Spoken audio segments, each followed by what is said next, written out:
और इमरान खान के घर का फोन टैप करने पर पीटीआई का सख्त रद्द-ए-अमल। शीरीन मजारी ने हुकूमती कार्रवाइयों का पर्दा चाक कर दिया। कहा, सुप्रीम कोर्ट से फोन टैपिंग पर आज खुद नोटिस लेने की दरखास्त करती हूँ। फवाद चौधरी बोले, एक जगह की आवाज दूसरी जगह जोड़ी जा रही है, कोई फोरेंसिक नहीं, सिर्फ इल्जाम तराशी हो रही है।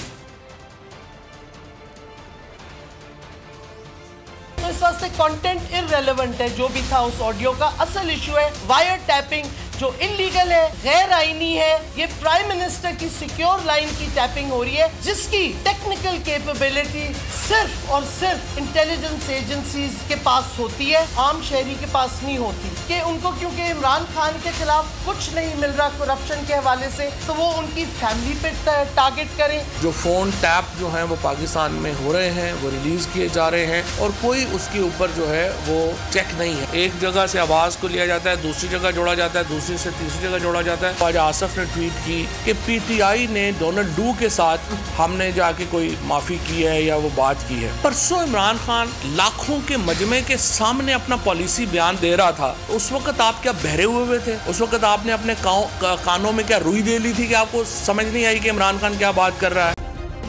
सब्सक्राइब करें और बेल दबाएं ताकि कोई खबर रह न जाए।